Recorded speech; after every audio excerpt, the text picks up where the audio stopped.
Chapter 2. Kennon was startled by the speed with which his letters were answered. Accustomed to the slower pace of Beta, he had expected a week would elapse before the first reply, but within 24 hours, 9 of his 12 inquiries were returned. 5 expressed the expected "thank you, but I feel that your asking salary is a bit high in view of your lack of experience." 3 were frankly interested and requested a personal interview. And the last was the letter, outstanding in its quietly ostentatious folder, the reply from Box V9. Would Dr. Kennon call at 10 a.m. tomorrow at the offices of Outworld Enterprises Incorporated and bring this letter and suitable identifications? Kennon chuckled. Would he? There was no question about it. The address, 200 Central Avenue, was only a few blocks away. In fact, he could see the building from his window, a tall, functional block of beryllium and plastic, soaring above the others on the street, the sunlight gleaming off its clean, square lines. He eyed it curiously, wondering what he would find inside. The receptionist took his ID and the letter, scanned them briefly, and slipped them into one of the message tubes beside her desk. "It will only be a moment, doctor," she said impersonally. "Would you care to sit down?" "Thank you," he said. The minute, reflected, could easily be an hour. But she was right. It was only a minute until the message tube clicked and popped a capsule onto the girl's desk. She opened it and removed Kennon's ID and a small yellow plastic rectangle. Her eyes widened at the sight of the plastic card. "Here you are, doctor. Take shaft number 1. Slip the card into the scanner slot and you'll be taken to the correct floor. The offices you want will be at the end of the corridor to the left. You'll find any other data you may need on the card in case you get lost." She looked at him with a curious mixture of surprise and respect as she handed him the contents of the message tube. Kennon murmured an acknowledgement, took the card and his ID, and entered the graph shaft. There was the usual moment of heaviness as the shaft whisked him upward and deposited him in front of a thickly carpeted corridor. Executive level, Kennon thought, as he followed the receptionist's directions. No wonder she had looked respectful. But what was he doing here?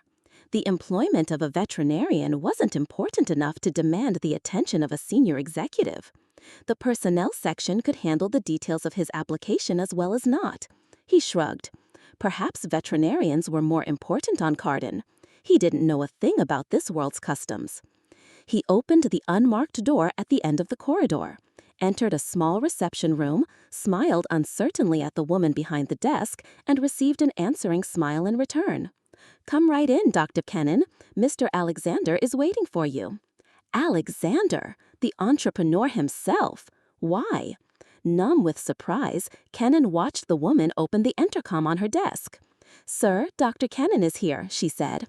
"Bring him in," a smooth voice replied from the speaker. Alexander X.M. Alexander, president of Outworld Enterprises, a lean, dark, wolfish man in his early 60s, eyed Kennon with a flat, predatory intentness that was oddly disquieting. His stare combined the analytical inspection of the pathologist, the probing curiosity of the psychiatrist, and the weighing appraisal of the butcher. Kennon's thoughts about Alexander's youth vanished that instant. Those eyes belonged to a leader on the battlefield of galactic business. Kennon felt the conditioned respect for authority surge through him in a smothering wave. Grimly he fought it down, knowing it was a sign of weakness that would do him no good in the interview which lay ahead. "So you're Kennon," Alexander said. His lingua franca was clean and accentless. "I expected someone older." "Frankly, sir, so did I," Alexander smiled, an oddly pleasant smile that transformed the hard, straight lines in his face into friendly curves. "Business, Dr. Kennon, is not the sole property of age. Nor is a veterinarian degree. True, but one thinks of a Baton as someone ancient and sedate. Ours is an old planet, but we still have new generations. A fact most of us outsiders find hard to believe," Alexander said. "I picture your world as an ironclad society crystallized by age and custom into something rigid and inflexible." "You would be wrong to do so," Kennon said. "Even though we are cultural introverts, there is plenty of dynamism within our society." How is it that you happen to be out here on the edge of civilization? I never said I was like my society, Kennon grinned. Actually, I suppose I'm one of the proverbial bad apples. There's more to it than that, Alexander said. Your early years probably influenced you. Kennon looked sharply at the entrepreneur. How much did the man really know about him? I suppose so, he said indifferently. Alexander looked pleased. But even with your childhood experiences, there must be an atavistic streak in you, a throwback to your adventurous Earth forebears who settled your world. Kennon shrugged. Perhaps you're right. I really don't know. Actually, I've never thought about it. It merely seemed to me that an undeveloped world offered more opportunity. It does, Alexander said. But it also offers more work. If you're figuring that you can get along on the minimum physical effort required on the central worlds, you have a shock coming. I'm not that innocent, Kennon said, but I am not so stupid that I can't apply modifications of Baton techniques to worlds as new as this. Alexander chuckled. I like you, he said suddenly. Here, read this and see if you'd care to work for me. He picked a contract form from one of the piles of paper on his desk and handed it to Kennon. This is one of our standard work contracts. Take it back to your hotel and check it over. I'll expect to see you at this time tomorrow. Why waste time? Kennon said. The rapid reading technique originated on Beta. I can tell you in 15 minutes. Certainly. Read it here if you wish. I like to get things settled. The sooner the better. Sit down, young man, and read. You can rouse me when you're finished. He turned his attention to the papers on his desk, and within seconds was completely oblivious of Kennon, his face set in the rapt, trance-like expression of a trained rapid reader. Kennon watched for a moment as sheets of paper passed through Alexander's hands to be added to the pile at the opposite end of the desk. The man would do better, he thought, if he would have his staff transcribe the papers to microfilm that could be read through an interval-timed scanner. He might suggest that later. As for now, he shrugged and seated himself in the chair beside the desk. The quiet was broken only by the rustle of paper as the two rapt-faced men turned page after page with mechanical regularity.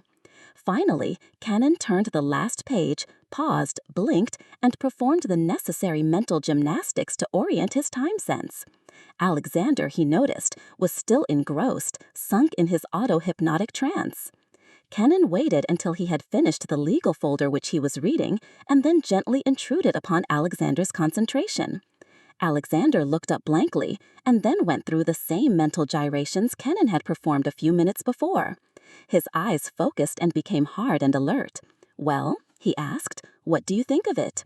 I think it's the damnedest, trickiest, most unilateral piece of legalistics I've ever seen, Kennon said bluntly. If that's the best you can offer, I wouldn't touch the job with a pair of forceps. Alexander smiled. I see you read the fine print, he said. There was quiet amusement in his voice. So you don't like the contract? No sensible man would. I'm damned if I'll sign commitment papers just to get a job. No wonder you're having trouble getting professional help. If your contracts are all like that, it's a wonder anyone works for you. We have no complaints from our employees, Alexander said stiffly. How could you? If they signed that contract, you'd have a perfect right to muzzle them. There are other applicants for this post, Alexander said.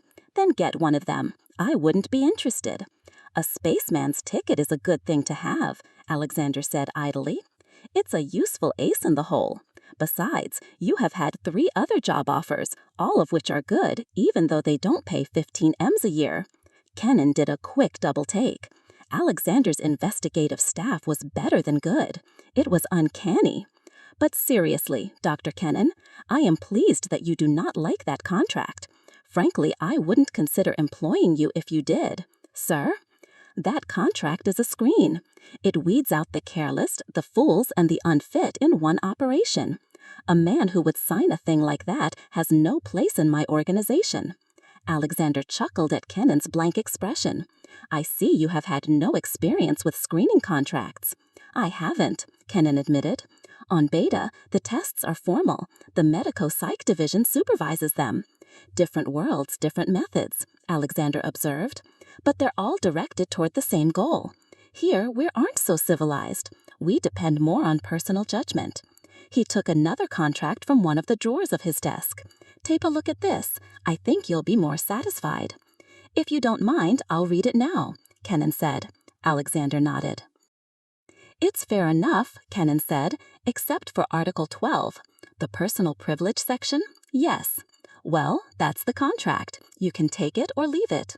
"I'll leave it," Kennon said. "Thank you for your time." He rose to his feet, smiled at Alexander, and turned to the door. "Don't bother to call your receptionist," he said. "I can find my way out." "Just a minute, Doctor," Alexander said. He was standing behind the desk holding out his hand. "Another test?" Kennon inquired. Alexander nodded. "The critical one," he said. "Do you want the job?" "Of course." "Without knowing more about it?" "The contract is adequate. It defines my duties." "And you think you can handle